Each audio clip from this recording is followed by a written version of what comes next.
Gucci on the beach.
Welcome back to What She Says Sports. Okay, we're back. We're back. We're back. You up? All right. We're currently live on Twitch and we're currently live on YouTube. So if you're joining us from either platform, thank you. Thank you. Thank you so much. Love your content. Thank you so much. Thank you. Thank you, Crowley. It said, yes, I am ready for a good discussion. All right, good. All right. So we have some updates. So this is where we round up everything and we bring it together, things that we have talked about this week. We add details that we needed to clarify just in case. All right. So if you saw the thumbnail, we're talking about Shedeur. I got the remix. So we're going to drop the remix in the chat if you want to hear it. We're going to play the remix. I got it queued up and ready to go. So you'll be able to hear it. It's fun. That's probably how we're going to kick off the podcast. And if I could use it as my intro, I'm gonna use it until somebody tell me I can't. And then Jake Retzlaff, there's some conversation there we should have. Because when we talked about him, there were two perspectives of how you could view what was taking place down there and up there or wherever, BYU campus. And then Maxwell Hairston, another rookie who was a holdout, hadn't signed his contract right away, eventually signed his contract, and he got hit with a lawsuit. Same type of allegations, except for this case is it is a little different. We're gonna talk about that one.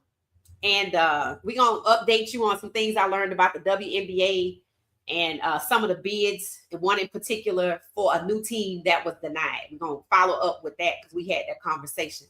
All right. Hey, everybody. Welcome, welcome. We're giving people a chance to join us.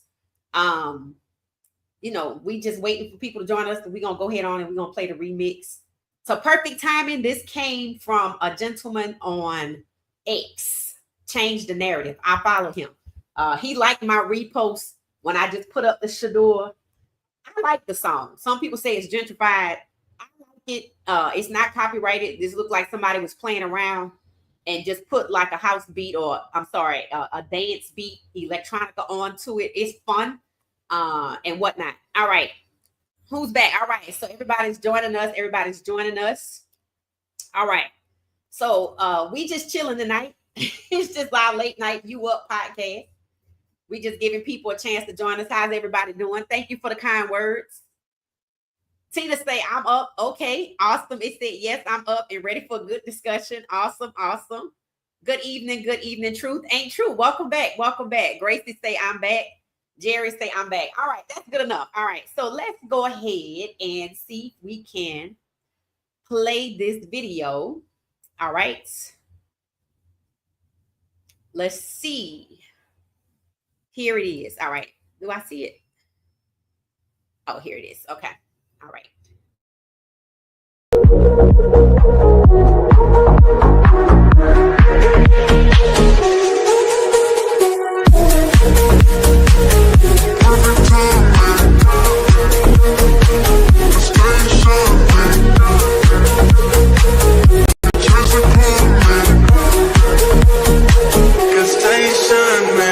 They told me bust down my AP, perfect time, man. Got them baguettes up on my neck, I stay shining. It's never hot around my jewelry, change the climate. I went and got that new Maybach, I stay grinding. They told me bust down my AP, perfect time, man. Got them baguettes up on my neck, I stay shining. It's never hot around my jewelry, change the climate. I went and got that new Maybach, I stay grinding.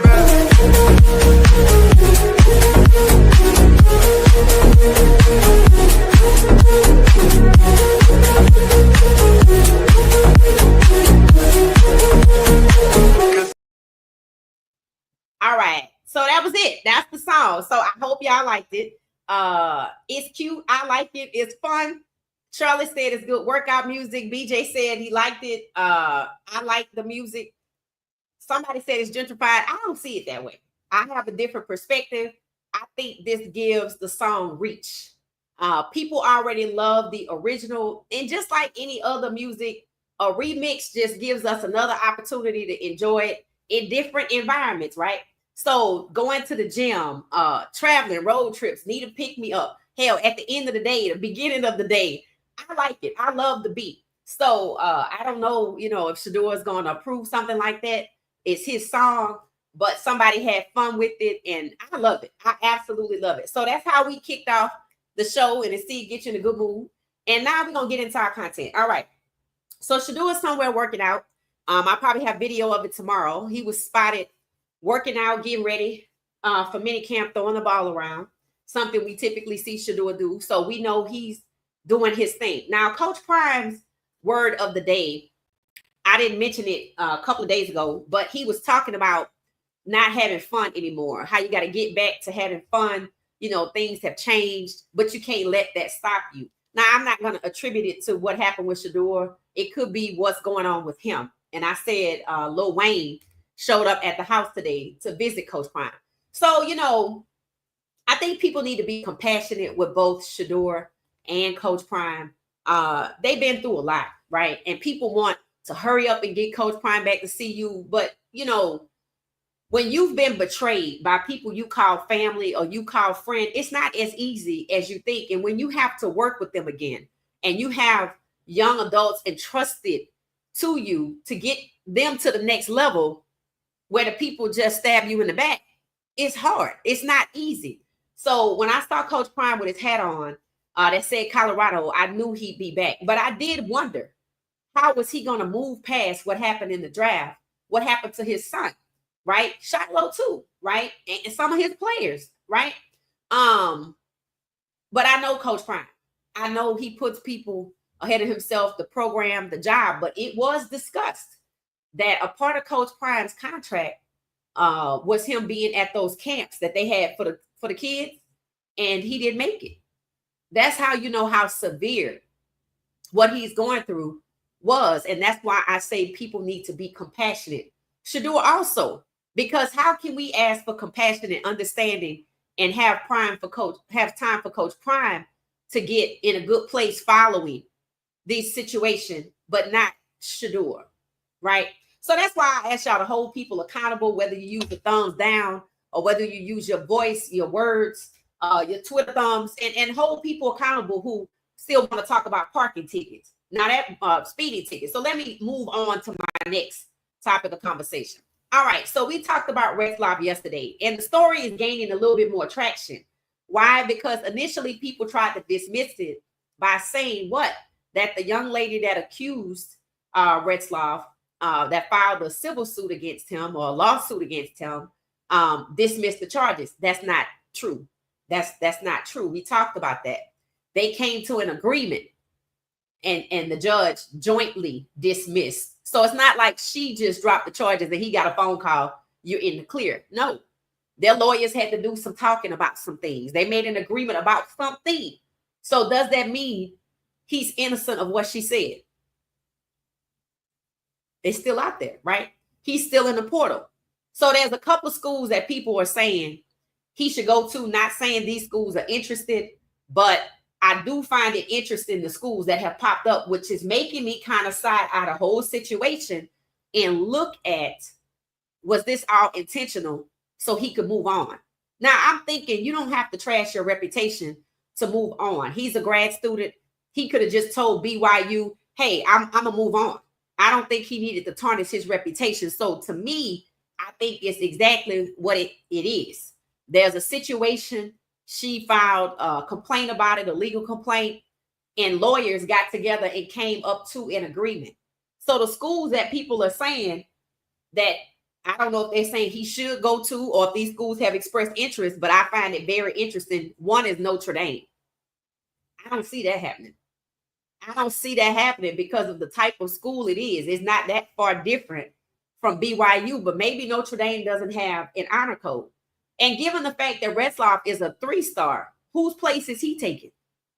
Now, he's a 3-star, but he's ranked number 19 out of the top 20 quarterbacks in college, even though he don't have a school associated with him. I find that interesting in itself. So essentially, this whole situation didn't even make a dent and stop and make people think, hey, what she accused him of, there likely is some evidence. And while they agreed that she didn't pursue the charges, that don't mean he didn't do it. And it could come back up with a different person. True, it's dismissed with prejudice. She can't bring it up, and he probably can't bring it up. But if it happened with somebody else, it could come up, right? So Notre Dame is one school. Then another school is Alabama. And I said, that's the school that's making me think, was it intentional? Because people did question if this was all done so he could leave BYU, that they would kick him out rather than him leaving, unless he has some kind of contractual obligation with BYU, similar to Nico down in Tennessee. So maybe to avoid what Nico went through with Tennessee, you get kicked out, they put you on a 7-game suspension and you can leave. Again, I'm like, I don't think you needed to do all that to leave, because if you could have a 7-game suspension and still free to go, I don't think kicking them out necessarily was required, but I don't know. But Alabama's interested in why? Because that's the school I keep talking about. Not because of Alabama, but because of who? Keelan Russell, a 5-star QB who threw an interception in their practices, and they moved him to the back of the line over one interception. They don't even do that in the pros. So I felt like they used that against Keelan to push him to the back of the line behind a 3rd stringer, a relative unknown, and a backup QB. So Jake Retzlaff's name associated with Alabama, he's a top 20 QB. I'm like, because they don't have a quarterback. They took their 5-star. They clearly don't want to start him. You could figure out why. You could figure out why if you know about Jalen Hurts' time in Alabama and you know about who?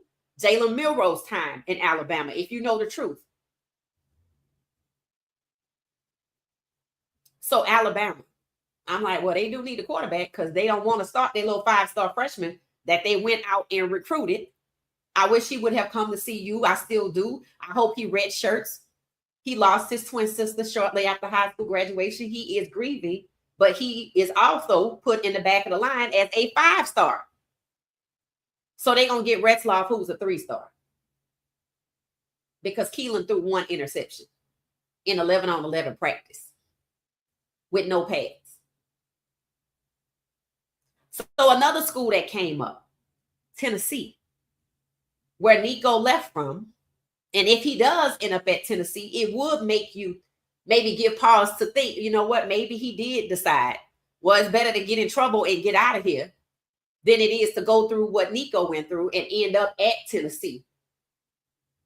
How would that look? Right? So that's the 3 schools. There's another one, but I don't even know who it is. But those are the 3 schools. And I don't see Notre Dame doing it.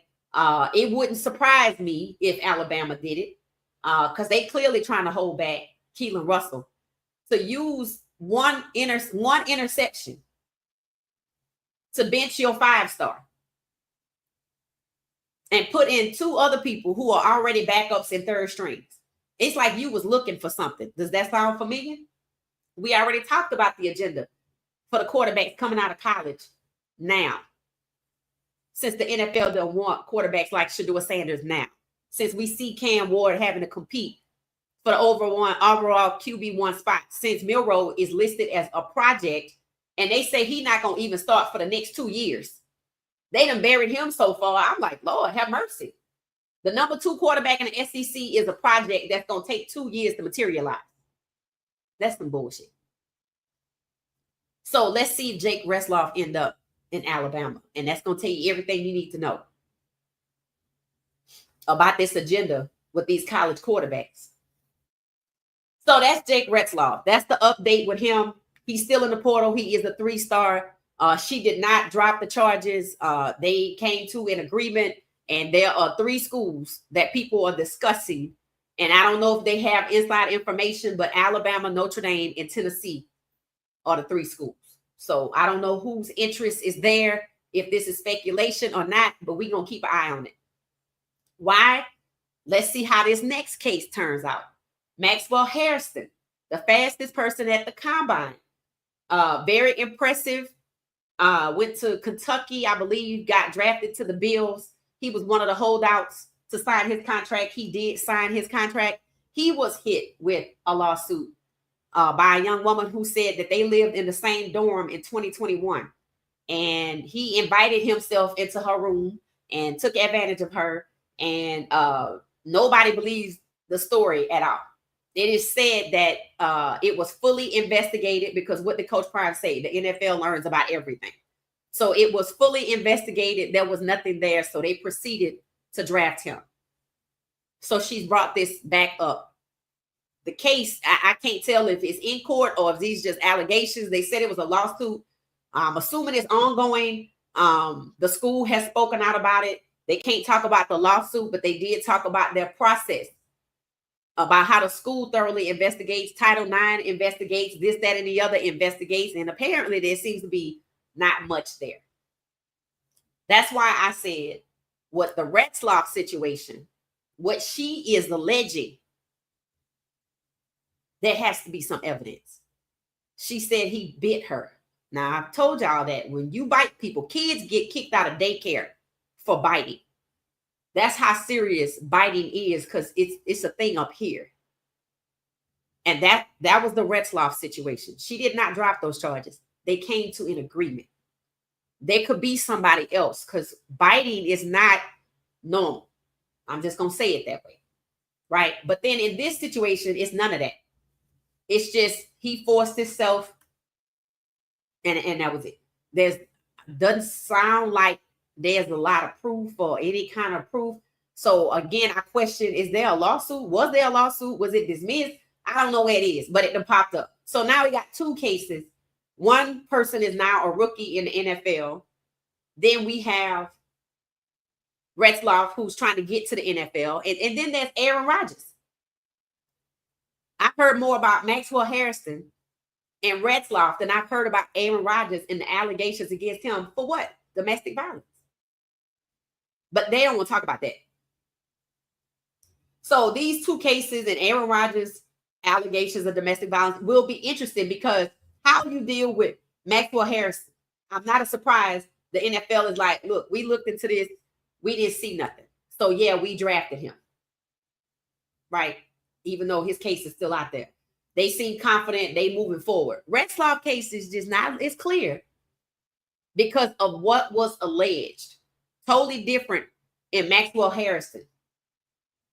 They said Retzlaff's situation was he say, she say. I'm like, not what, based on what she said. There has to be a photo or 2 for him to come to an agreement. Because who the hell is agreeing to what she said without any evidence?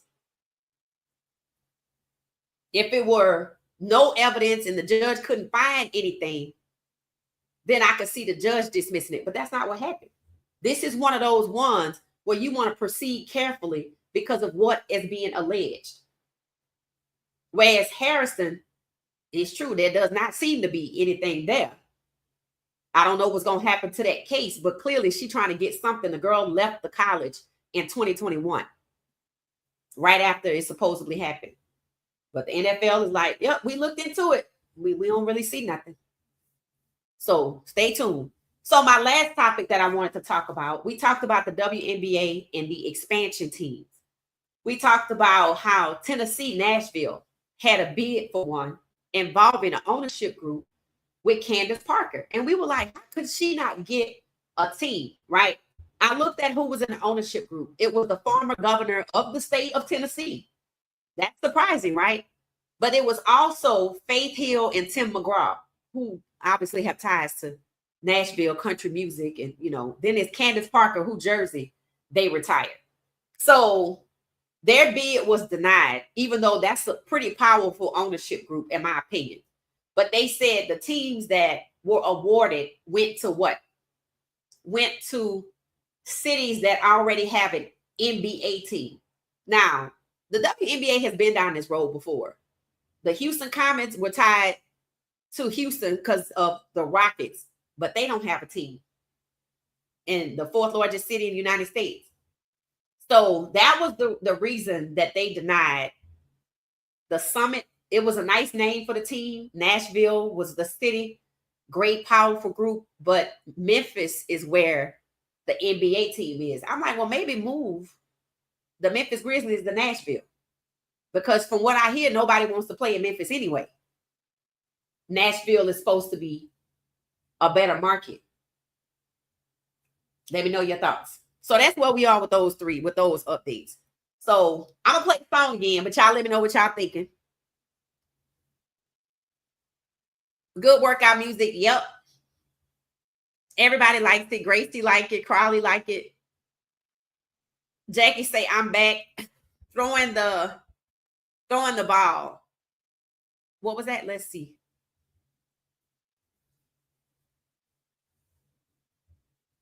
Throwing the ball. A Shedeurism. Oh, that's so cute. It said, let's see. It said he keeps receipts. Yep. Love the content. Thank you so much. I appreciate you, Paul. I appreciate you. 5 more likes. Evens the score. Oh, thank y'all so much. Thank you, Gracie. So, you know, that's where we are with that. Now, we've had 3 shows today. The second one that we talked about, I thought was really, really engaging, because we did talk about what the Buffs need to do and, you know, where we're going with this thing. And, you know, the first game, a lot of people are nervous about the first game, right? I'm not nervous about the first game. I just wish it was not Georgia Tech. I just wish it was Delaware, so that we could have a game under our belt that's not the game that we all need to want to win, that we feel like we need to win, that can set up the momentum for the rest of the season. So, you know, that's where we are with that. But we had some really good content today. I'm gonna play the song again. Y'all let me know what y'all think about it. It's not a remix. Somebody was just playing around with the song and put an electric beat over it. So we just gonna play it again, see what y'all think. If y'all have any topics y'all want to talk about, we just vibing. I've talked about everything I want to talk about.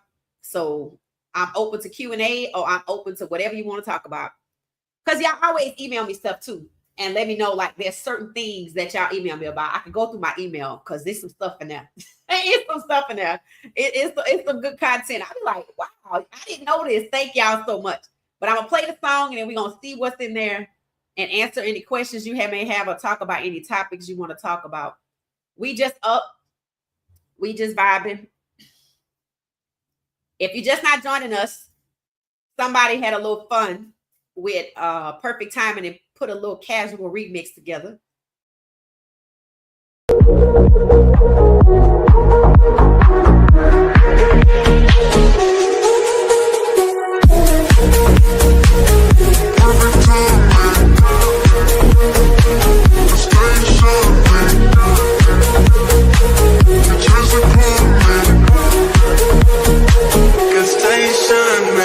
They told me press down my AP, perfect timing.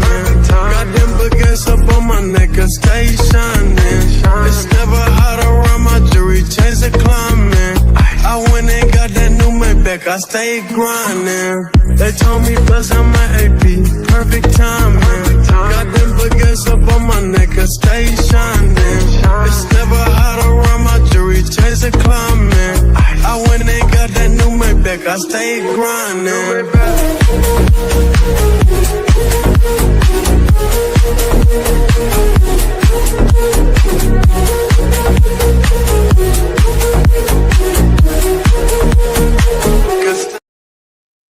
All right.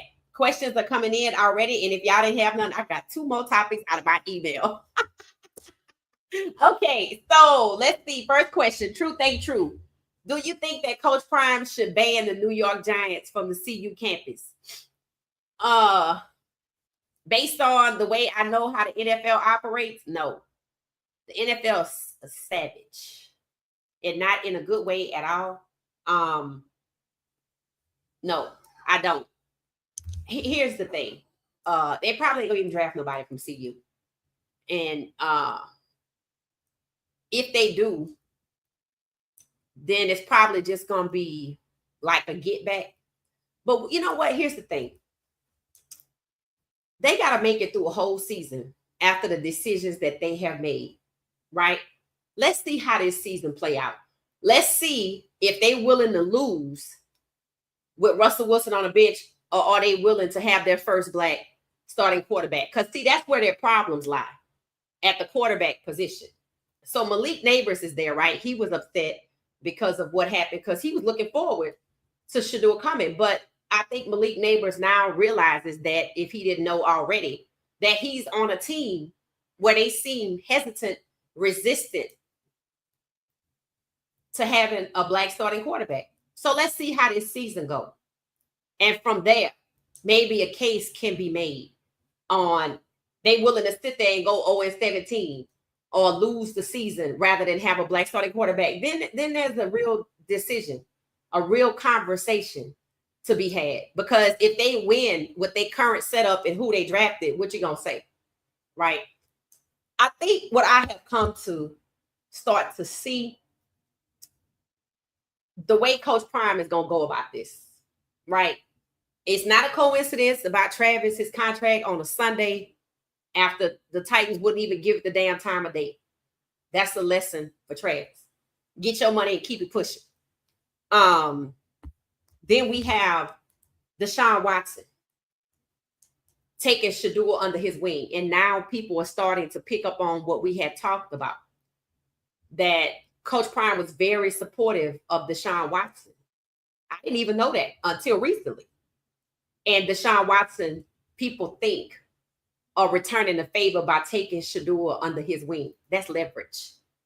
That's leverage. And what I see from that is somebody finna make a move.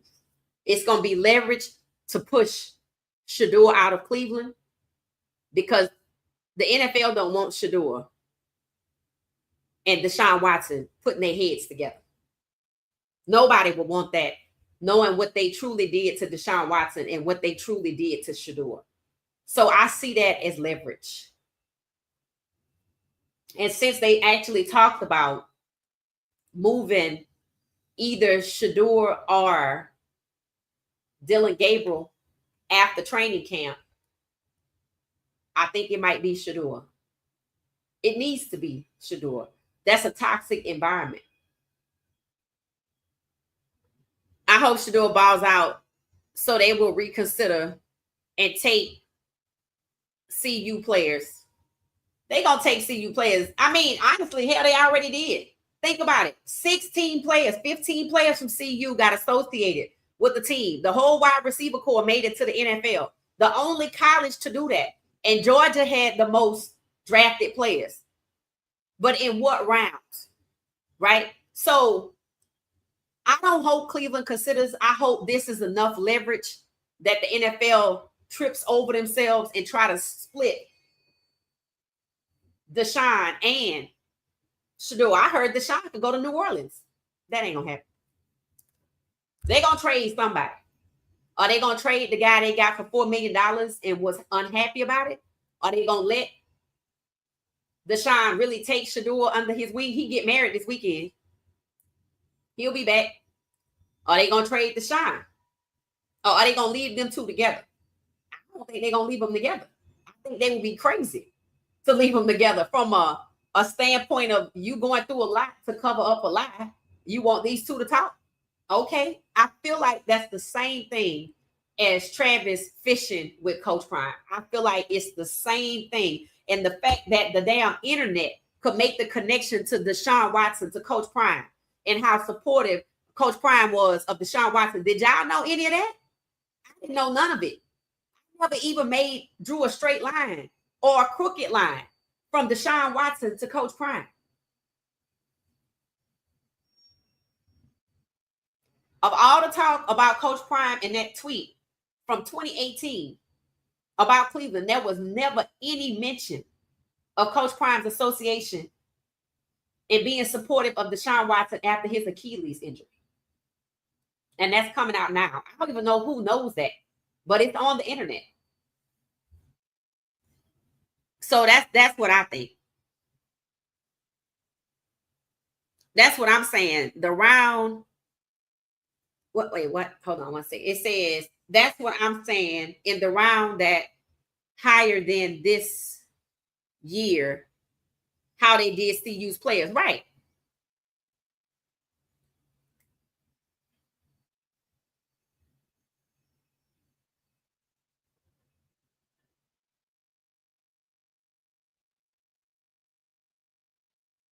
How do I think Coach Prime will alter relationships with the ones who crossed him? You know what I think Coach Prime gonna do? He gonna be forgiving. And we know he's forgiving, but he's not gonna be trusting. And what I think is going to happen is the people that gravitate towards Coach Prime, those are going to be the ones where our players go. That's what I really think. Because you can't trust New York. You can't trust the Saints. They didn't get none of our players this year, did they? No. So they're probably not going to get them next year. Because of who those organizations are, the way they operate, the Titans can now be included in that category. They sneaky with it.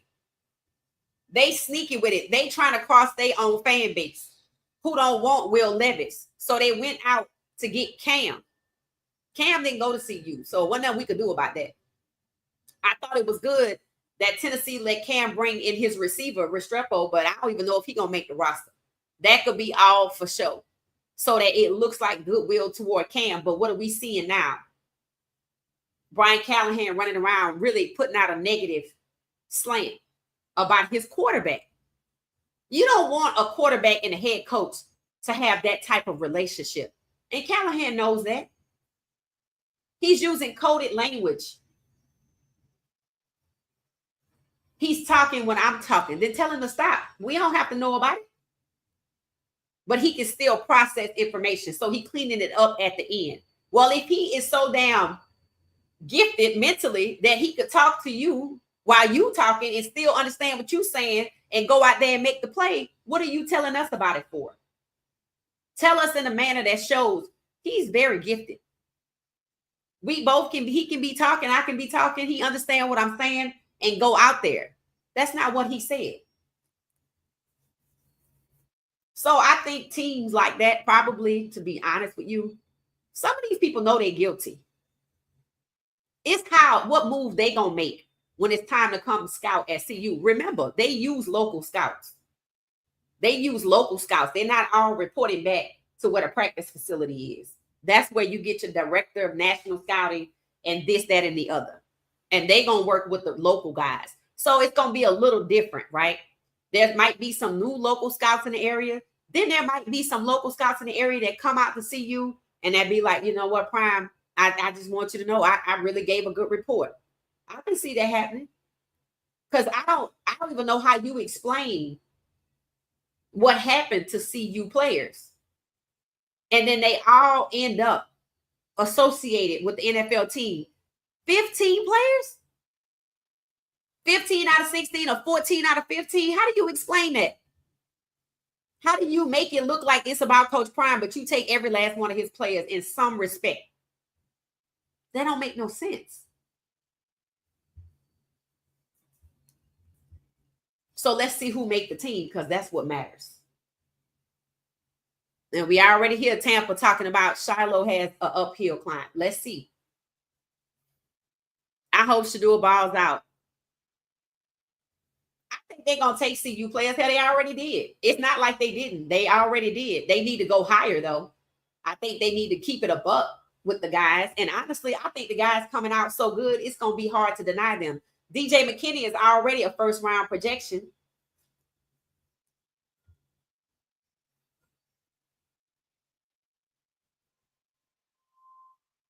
Everybody that's associated with a team, from what I can hear, is balling out. I would expect everybody to make the squad that is on a squad. I know Cameron Silver-Craig is on the depth chart. I didn't see BJ Green on the depth chart. I did see Shiloh on the depth chart, and they say he got an uphill climb. They named Tampa got 4 people already, 2 locked in already to their positions, and then they have 2 more who are veterans with experience, and they're looking at keeping them over Shiloh. But Shiloh's on the depth chart at 4. There's not enough space for 5. So I don't know how he's on the depth chart, but they think they're going to keep the 2 veterans with experience. See, that don't make sense. That's a contradiction in itself. Cameron Silver-Craig is on the depth chart. Of course, LaJohntay. Now, LaJohntay, his coach from FAU is who got him to Baltimore. Willie Taggart. He's in the front office, so he's a coach. He's a coach with Baltimore. That's who drafted him. And then there's Jimmy. They drafted him late, but they talk about him more than anybody. I side-eye that every day. I'm like, so what y'all doing? I don't know. I don't know if they just exploitation because they know he's popular, or if they was doing what everybody else was doing and not drafting CU players till late. But if they do the same thing next year, what they gonna say?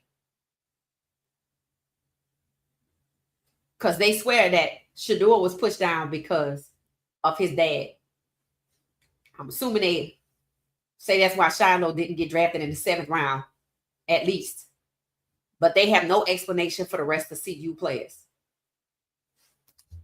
They never even talked about it. Let's see, 22 said no, because they have to be fair to the players by letting all the NFL teams going to give the players a chance, but Coach Prime can ignore them. Right. He don't even have to be out there when they come out there. Part of me wondered if he was contemplating stepping aside because he don't want to hold a school back. And he knows that there's some kind of target happening. He knows exactly what it is. He can look at what's happening with the quarterbacks and figure out what's happening with CU. It's supposed to make other schools think about having Black quarterbacks and having Black coaches. Just like it's supposed to make NFL teams think twice about starting a Black quarterback. Because if you win the Super Bowl, we still not giving you the most prime time slots. But see, I wouldn't care because the owners all get paid the same, win or lose. Your team don't get no more money if you play prime time than if you play on Thursday nights. The money is divided up, revenue sharing, salary cap, all of that. Which is crazy because I don't even know why they collude.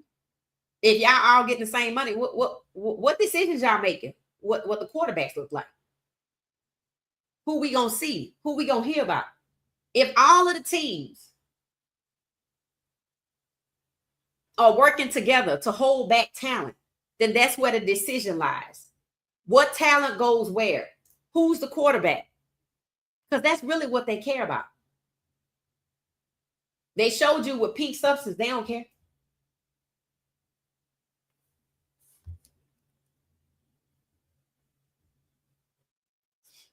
I think Shiloh has a chance to make the Tampa team. The signing bonus is what? 500. What's that? The signing bonus is what versus 30 million. Which bonus will the team pay? Oh, okay. I don't know. I think he might end up on waivers. I've been saying that. See, I feel like there was some placating toward the end of the draft. Not with just CU players, with HBCU players too. Because if they didn't take nobody from HBCUs last year, and then all of a sudden this year, in the same year, they don't want to draft Cam, but they going, okay, I'm going to do it begrudgingly. Then look what they did to Shedeur, holding him back. And then they hiding Milroe. Why are you taking all these HBCU players at the end of the draft? Because they're not going to make the team. That's why I said from the get-go, let's see who makes the team. To me, LaJohntay Wester has a real chance because of who's on their coaching staff. Jimmy, they love him, and he's good. But the things that they said about Jimmy were already known. Oh, he's the twitchiest receiver. We've never seen anybody like that. So you didn't come out to see you? You didn't come to pro day? You didn't come to, and he just happy to be there. But that is interesting, don't you think? Like, how do you not know that already? It's like they said it to justify why he was late. Oh, we didn't know. But there was a player who ranked the wide receivers, and Jimmy was top 10. But the NFL didn't do it. The scouts didn't do it. And that what scouts do. So I thought out that whole situation. I would think they would keep him because they showed liking. He is good. So I would think he's safe. But Shiloh, honestly, he know what's up.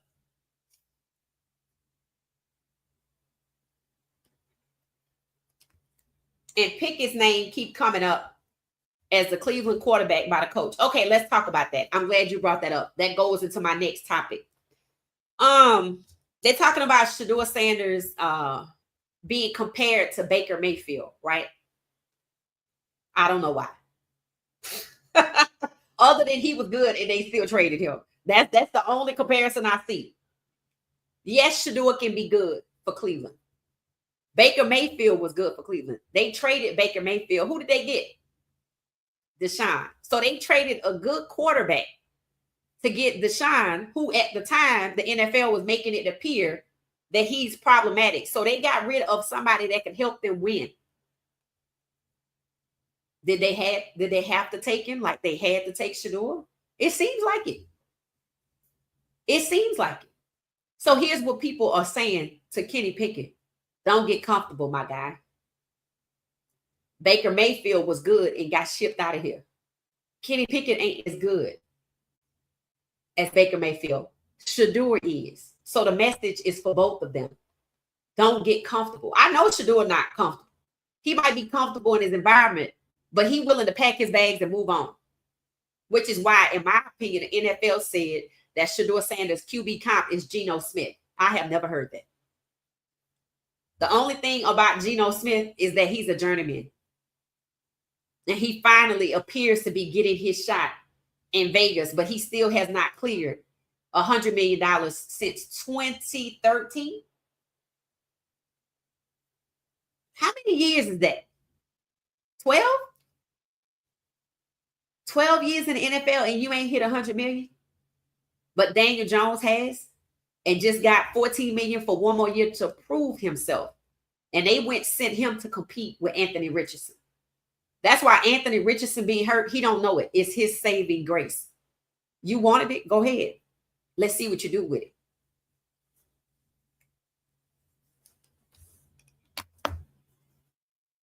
So people are telling Kenny Pickett, don't get comfortable with them naming you QB1 because you could look up and be gone tomorrow. Why they not talking about Flacco no more? What happened there? Are they saving Flacco to the end? They want him to close the season like they wanted him to do in 2023 because they know he's limited. What they don't want to say about Flacco out loud is he's part-time. They paying him $4 million part-time. the same money that they're paying Shedeur. He has not played a full season since when? I know I have said it multiple times. Let's see if anybody remembers it. That's why they're not even talking about Flacco. Because they're going to want Kenny Pickett to start and Flacco to close. And they're going to let Shedeur, if he's still there, and Dylan, if he's still there, weave in and out. They're probably not going to let Deshaun play. I'd be shocked if they keep Deshaun and Shedeur on the same team. I felt like they were going to move Dylan to Indianapolis because obviously if we going off talent, Shedeur is the better QB. But Shedeur might be the one that get the boot. And that puts them, the NFL, in a precarious situation because they're going to have to hope and pray that people like me don't remember that when they sent out Shedeur Sanders' phone number to 2,000 people, they had a waiver wire attached to it, which meant, oh, you was always going to do this. You was never serious about him. See, people are already going and saying what? Cleveland wasn't going to never draft Shedeur. They was just playing in his face. Yes, people are having that conversation. Then they're going to have the conversation if they let him start. You know what they're going to say? Oh, you cheated him out of $40 million so he could win a championship for you for $4 million. You devalued him. Also a valid argument. And then if they try to split the duo up and send Shedeur somewhere, where they going to send him? You ain't going to send him to New York? Or you going to send him to New Orleans? Because you was talking about sending Deshaun down there. Why not send Shedeur to New Orleans? Because don't they need a quarterback? Yeah. What have the players said? Please send Jameis Winston. Just in case you don't know, Jameis Winston was a first round overall, I think, quarterback or first round quarterback. And they have made him a journeyman too. And he just stopped in Cleveland last year.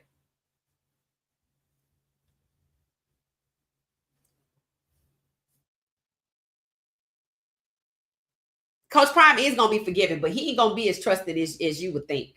Just like this whole O-line situation. I'm forgiven. There was somebody on our O-line from year one, which surprised me because I wouldn't have done it. And how that worked out, right? So it's one of those things where, you know, you're trying to be diplomatic. You got a team to run. You got players to get to the next level. You can't totally shut them out, right? Because you want your players to have opportunities. But you also clearly have relationships. Maybe not at the ownership level like you thought, but clearly within these organizations. So those are the relationships that you mend. That's where you get your players to. So one of the good things to come from all of this madness, the New York Giants don't have to come out there being fake no more. Because that's what they were doing. They kept running out to see you for 2 years in a row. And with no intentions. They don't have to do that no more because we know what you want to do. Anybody coming out to see you like DJ McKinney, they have options. So the relationships he has, and I think, in my opinion, I think he has a relationship with who? Jacksonville. We got 3 players in Jacksonville. Would have been 2 in Tampa. 1 in Baltimore. 1 in the Carolina Panthers. But the most players are on one team where? Jacksonville. What was the rumor? That Shedeur would end up where? Jacksonville. There's a relationship there. I feel like they also got screwed. Why? Because Trevor Lawrence has a no trade clause. And his contract does not end till 2030. He's terrible. They are stuck with him. They trying to find somebody to take his contract, right? Pac-Man Jones told us that. Where you saw Pac-Man Jones at recently? Coach Brian house. There's a relationship there. 2 players from CU. And Travis. And if people could say, if they find somebody to take Trevor, that's where Shedeur going, there's a relationship there. And just like we have 3 players from CU on one team, hell, next year could be the same thing. They could see Jimmy and be like, hey, let me get another one of them CU receivers since they so exceptional. Baltimore, same thing. Taggart, he know Coach Prime. Hey, let me get another one of your guys. Baltimore going to be out there. Carolina going to be out there. Jacksonville going to be out there. Denver probably going to be out there. Why? Denver had, what's his name? Number 66. He was trying out for them. Shane Cokes and Will Shepherd. That's 3 right there. I don't know if we have as many coming out this year like we did last year. Do y'all think we have 15 or 16 guys going to the league again, just like we did last year? Or you think the number's less? Let me know your thoughts. True said, I saw a projection earlier today that the Browns shows Jordan Seaton as a first-round draft pick for the team. Lord bless him. Lord bless him. That's all I can say. We're going to have to see what they do with Shedeur to know if we need to pray really hard or if he going to be okay. Jordan Seaton is an O-lineman. They need an O-lineman. So I don't doubt it because they didn't get none in this draft. But that crew of Barry and Stefanski and the owner, don't trust it. In fact, it's reported that there's dissension between Barry and Stefanski. Didn't I tell y'all this is going to start? I asked y'all, why they let Stefanski come out and say good things about Coach Prime and Shedeur, but they didn't let Barry come back and say it. Barry contract didn't get signed yet. I'm looking for that. So he might be the odd man out, and that's what he get. Because he let them use him against other black people, and they took advantage of his melanin, and he sat there and he went along with it. He deserves to be in the unemployment line.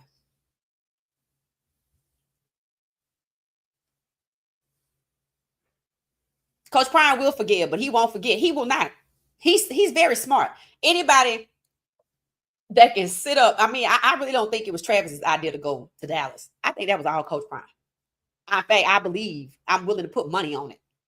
Just like this whole Deshaun taking Shedeur under his wing. When I read that and I saw how it was worded, I said, oh, okay, I like it. Now, if I didn't know what we know about Deshaun's situation, then I wouldn't get it. But I get it. And I see it being the same leverage for the NFL to make a move. And they're going to be in a pickle. Because if I keep him, the fans going to come for me if I bench him. I can't bury Shedeur like I'm burying Milroe. I can't push Shedeur out there and let him go 0-17 like I did, what's his name? Deshaun Kaiser. I can't. I got too many eyes watching me. So much so that my GM and the coach are at odds. Why are they at odds? Barry don't have no other duties. Kevin Stefanski playing it like Dylan's his guy. Pickett is his guy. So why they at odds? Anybody have an idea? Why would there be dissension between the GM and the coach right now?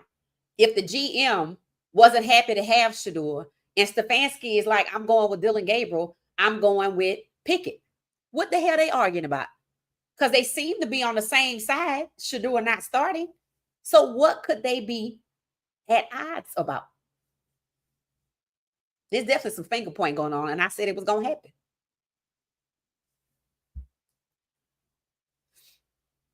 Yep, Coach Prime will forgive Jackie and Tina, but he will not forget at all. He will not.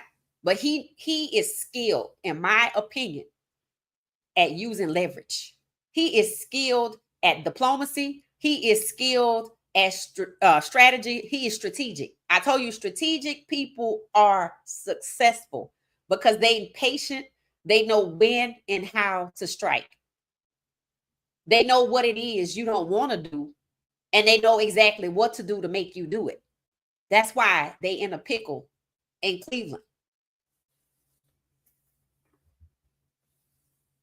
So much so that there's dissension between the two people.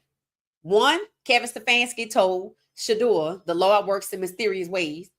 And two, Andrew Berry said he ain't draft Shedeur after he met with him extensively because his value relative to the first round was too high, which was a lie. Guess who gonna get fired? If they keep Andrew Berry, it's because he's a useful idiot. That's why, because he's useful. But his contract ain't been signed yet. And I know enough to know, hell, we on the back end of the year. It's officially July. So 6 months? Well, they going to save his contract for the last minute? We shall see. So, yep, Coach Prime will forgive, but he will not forget. It said, what is Juju's NIL potential? Juju? Let's see, right now, they're at $4 million is the going rate. Juju got 3 years. I think he got 3 years. Because remember, he coming in freshman, sophomore, junior. He got 3 years. He going to be on the tail end of Coach Prime's contract. 25, 28, yup. And then Coach Prime going to be free to go after that. And I think he going to make a move. But I could be wrong. That's just my speculation. I think Coach Prime might see that if the opportunity in the NFL comes up after 2029, if his health is good, that he realizes he's needed. Because I see it. There's too many snakes. You need some good people in there. Somebody to do what Isaac Newsom did for who? Lamar Jackson. So once Juju's gone, that's it. That's what I think. As long as he's healthy, I could see it. Because he clearly has relationships. But for there to be that rumor so early on about Jacksonville, and when you know that Trevor Lawrence looks like he was sent there to trap Jacksonville. Remember, that's a fairly new team. And remember, the owners are not white.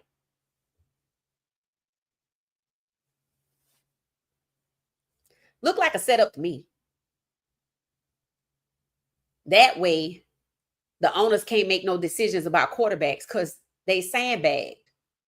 They sandbagged with Trevor, who's mid, not good, till 2030. And his contract is so expensive, nobody else can get it anyway. So between his underperforming and the amount of his contract, the Jacksonville Jaguars ownership got sandbagged.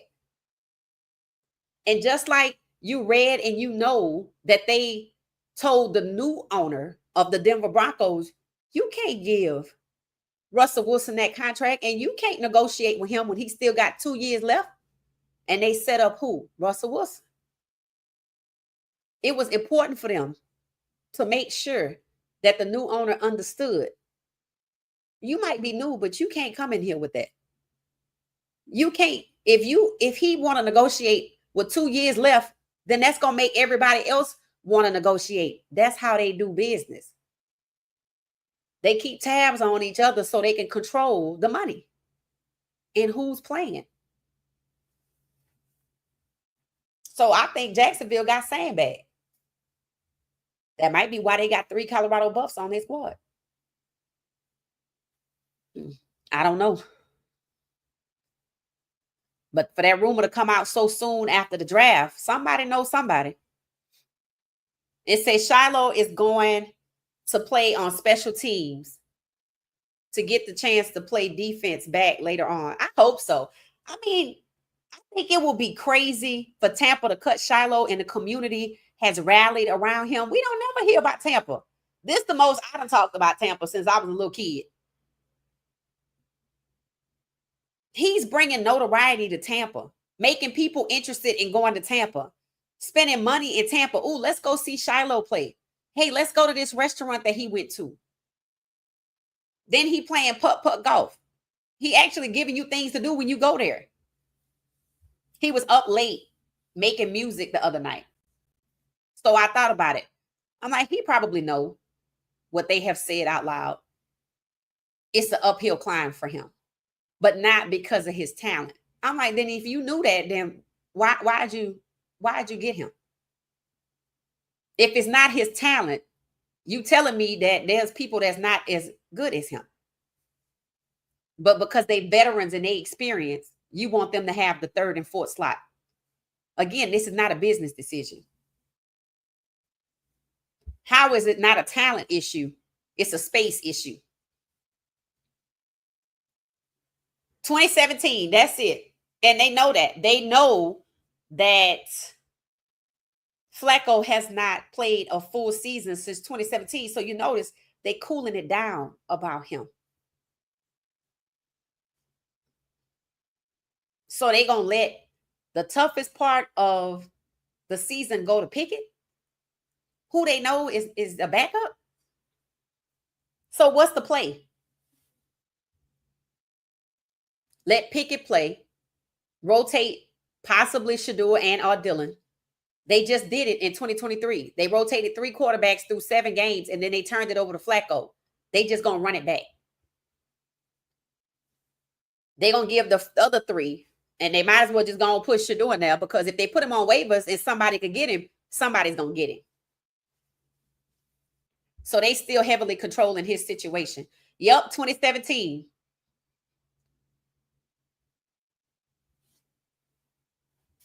It says, if he steps aside for the benefit of the players, that should be the reason to start his league. I totally agree.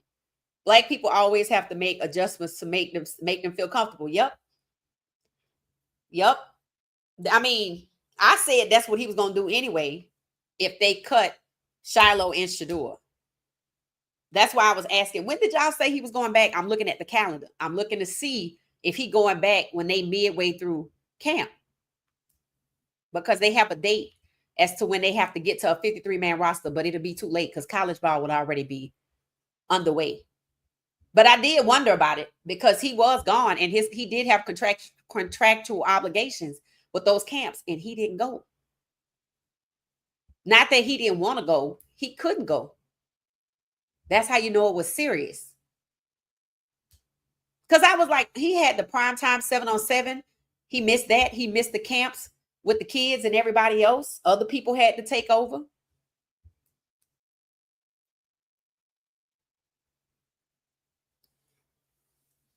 So, yeah, I totally agree with you. It said Jay Winston was the number 1 pick to Tampa. So he was the number 1 overall pick. And look how they do him. They treat him like he's straight trash. They use him like he's the court jester. He just good enough to be an MC. The New Orleans Saints players want him to be the quarterback. Now, talk about vouching for your players.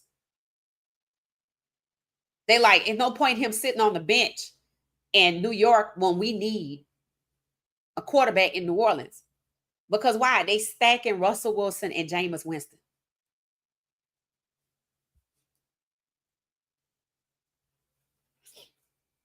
Said Cleveland is not going to start Pickett, who are the worst QB on the team, unless they are trying to tank the season and bring Shedeur in later on in the season. I don't even know if he's going to be on the team, but he might be. But what they're going to do, in my opinion, they're going to keep all 4 of those quarterbacks, and they're going to rotate 4 quarterbacks just like they did in 2025.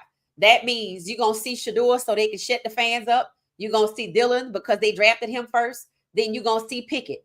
You're going to see them rotate through 7 or 8 games. Then they're going to hand it over to closer, who they think is their closer. And who is that? Flacco. That's what they did in 2023. Stefanski was the coach. That's what they're going to do again.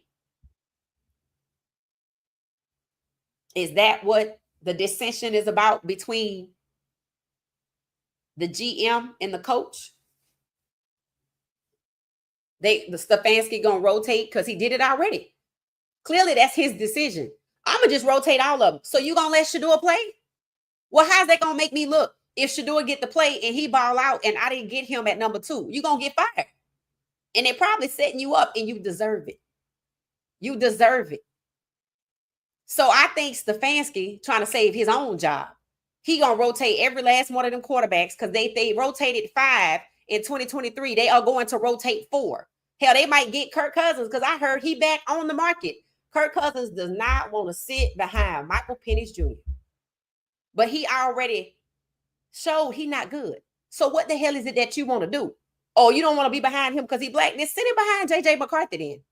Let him go play behind J.J. McCarthy. Minnesota is like, I'm good. Minnesota handed J.J. McCarthy the keys to start this year, and he has no NFL film. That's going to be interesting. I want J.J. to do well. But they set him up. Not intentionally, but eager to block other people. JJ, we need you to start. We can't have Shedeur coming up here. If we move you out the number 1 spot, somebody else going to come up here, and we can't have it. They didn't want Aaron Rodgers. They were smart to not get Aaron Rodgers. He not good. They probably heard what Danica Patrick said, and he only good for a year or 2. But now that the whole Danica Patrick situation has made its rounds, I'm definitely retiring next year. Yeah, he played the Pittsburgh Steelers like a box of Fruit Loops, but that's what they got. That's on them. That's karma. They better hope Will Howard can remember how it feels to be a winner from college. I like Will Howard. Even Shedeur was like, why y'all shunning Will Howard? He even asked that question.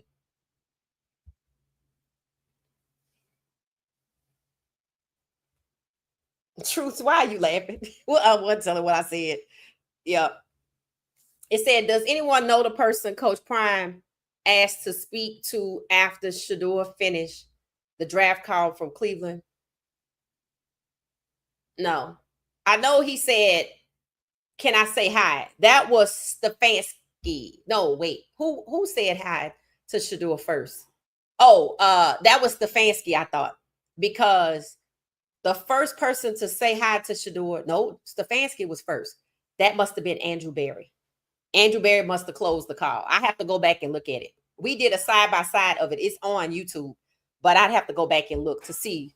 But I feel like Stefanski was first and told him, I told you God works in mysterious ways, and he passed the phone to Andrew Berry. That's what I think. That's what I recall, but I could be wrong. So that meant Coach Prime was talking to Andrew Berry. That's why I believe CP took his time off to gather his composure. Yeah, he has to. What did I say? How the hell is he gonna go back to deal with these people? I'm like, I want to see what it looked like when he see Jerry Jones again. I'd be shocked if he ain't text him by now. I know he was livid. Yep. Oh, you say I know HR was livid what they did. You say HR? Yeah, he had to take time off to get his composure. But that's why when I saw him with that Colorado hat, I said, okay, he'll be back. Stefanski has signed a new contract. Uh-oh. Stefanski signed a new contract? When that happened? Just recently? When did he sign it? Truth ain't true. Let me know. So Stefanski has been secured, but Andrew Berry's contract expires next year. It has not. That'll be interesting. Let's see how useful he is. They might be done. It said, in talking about Deshaun situation, what he was charged for, nobody said nothing about Robert Kraft, owner of the New England Patriots, when he was caught. Yep, in the whole massage thing. Now you know why Deshaun Watson has his $230 million contract. Because it wasn't just Deshaun, and it wasn't just players. I keep seeing that one guy that people keep talking about, but I don't know if that's the right person. I know that there's people who play on teams, they have brothers and stuff like that. But it wasn't just the players, as you could see.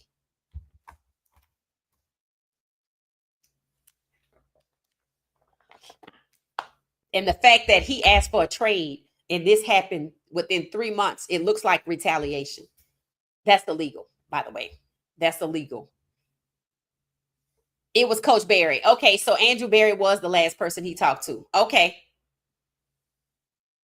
That's what Val said. Jerry said it was Berry. Okay, so that was the last person. So that means Stefanski started the call. Truth ain't true. I'm waiting on you to tell me. You say Stefanski signed a new contract. It said Coach Prime said on the Tamara Hall show, he said that he will go to the NFL only if he could coach his sons. Yep. That would be it. That would be the reason that, in my opinion, because see, Coach Prime has a buyout clause. If he retires, he don't have to pay the money back. But if he leave CU and go to somewhere else, he got to pay the money back. Mind you, it's enough deep pockets they could pay the money back. But I think if it was Shedeur and Shiloh were to both be on the outs and he got the opportunity probably in Jacksonville, if they could swing it, yeah, because he'd be choosing his sons. And I don't think anybody would argue with that. That's if they still around, I guess. I don't think anybody will argue with it if based on what we see with Shedeur. But to be honest with you, it's not a lot of teams he could even go to right now. Remember, 32 teams stood down pat. It said, I think he called to speak. Yep, that was Andrew Berry. Yep. Because see, Andrew Berry was the one that played them. They, maybe they didn't realize it right that moment. That was the one that kept coming out there, that kept meeting with Shedeur, that got Shedeur on the hook. Got Shedeur on the hook so much that the media reported Shedeur was going. They said they were certain Shedeur was going to be the number 2. Everybody was certain of that. I just always thought it was interesting that the media kept harping on New York when they know that wasn't going to happen. That was a distraction. But they had Shedeur on the hook. People keep saying Haslam likes Shedeur. I'm like, no, the hell he don't. No, he don't. They went and got Charles Woodson so they would not appear racist. So no, he doesn't. If you think Haslam would let them treat Shedeur that way if he wasn't in on it, that's exactly what happened to Vince Young. We were just talking about this. The owner of the Texans, was his name Bob McNair or something like that? The owner of the Texans gave Vince Young his phone number. And when he got to Tennessee, to Nashville, the owner wanted to draft him. Did nobody else want him there? And they treated him like it. His OC talked down on him, talked about him. The head coach, Jeff Fisher, did the owner intervene and stop? No. That was negligence. Same thing with Shedeur. That's why I said he can get out of that contract if he wants to.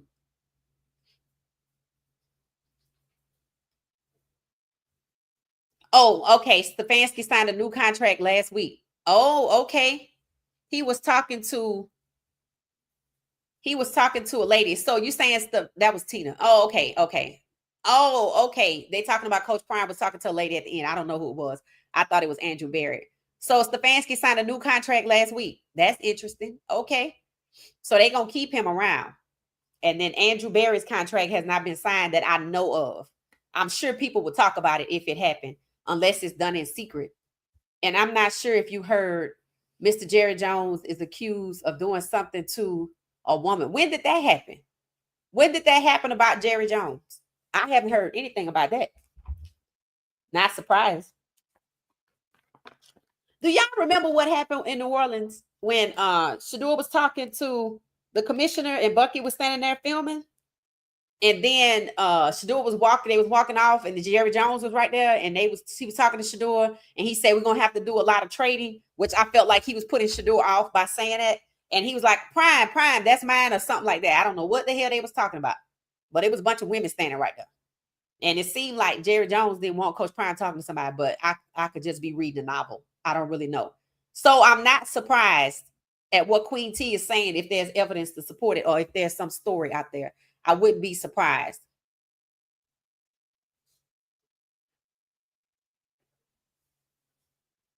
So no, I didn't hear about that.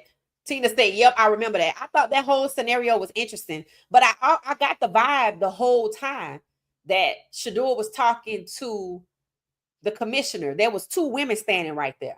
And you know what I was saying? I was like, oh, they jealous. I was like, they jealous of him because these women, they don't want these guys, these handsome looking, athletic black guys around these women. And then Jerry Jones, hey, Prime, that's mine. He stopped everything to focus on that. I'm like, he must not be married no more. That's what I was thinking. So, yep, jealousy. So, all right, this was good. This was our You Up. Now we finna go to bed. Now we finna go to bed. We'll be back tomorrow. I hope y'all enjoyed the song, the remix. It was cute. I'm gonna have to change the narrative. I used it. I don't know where it came from. And y'all let me know. It said, look it up. I definitely gonna look it up. I'm definitely gonna look it up. I'll look it up. It said it's out there. They said like one time and you didn't hear it again. Okay. And yes, say that at the Super Bowl. Jerry Jones was talking to Prime about a black woman that Dion was talking to. I saw the lady. Okay. That's interesting. Okay. I mean, I'm not surprised, but that is interesting. That's why people wondered if the NFL changed its mind about Shedeur after that event. That's what people have asked. Did something happen there? And I even said, I hope this don't have nothing to do with a woman. I said that. I'm like, I hope this don't, because a lot of wars have been started behind men fighting over women. And I said that. I said, because y'all asked me, we talked about it. People were like, do y'all think that they were jealous that Shedeur was in those rooms and they thought he was entitled because he was in the same rooms with the owners? I'm like, well, hell, he's standing there laughing and talking with Roger Goodell. And then I'm like, and Jerry Jones was right there. And then I saw, Jones tell Prime, that's mine right there. And that's why I was like, I hope this not about a woman. Because that would be foul. Because Coach Prime said, punish me instead.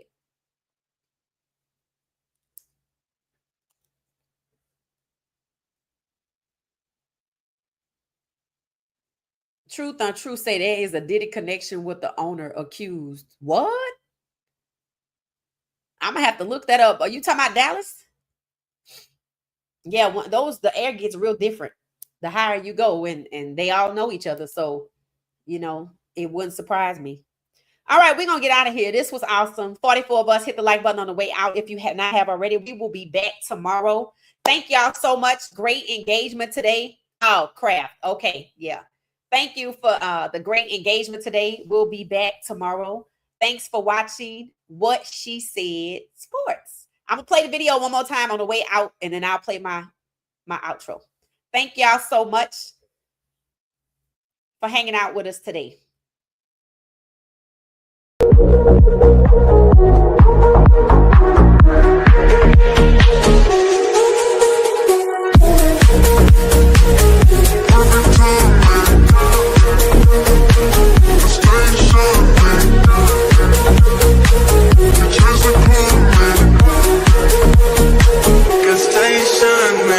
They told me bust down my AP, perfect time, man. Got them baguettes up on my neck, I stay shining. It's never hot around my jewelry, change the climate. I went and got that new Maybach, I stay grinding. They told me bust down my AP, perfect time, man. Got them baguettes up on my neck, I stay shining. It's never hot around my jewelry, change the climate. I went and got that new Maybach, I stay grinding.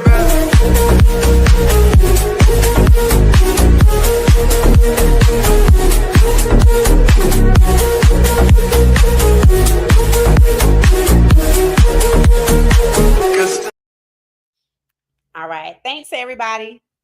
Have a good night.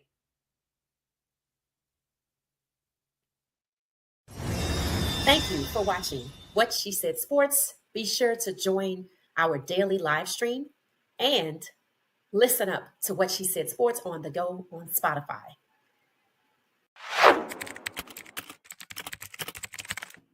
Thank you for watching What She Said Sports. Stay for another video.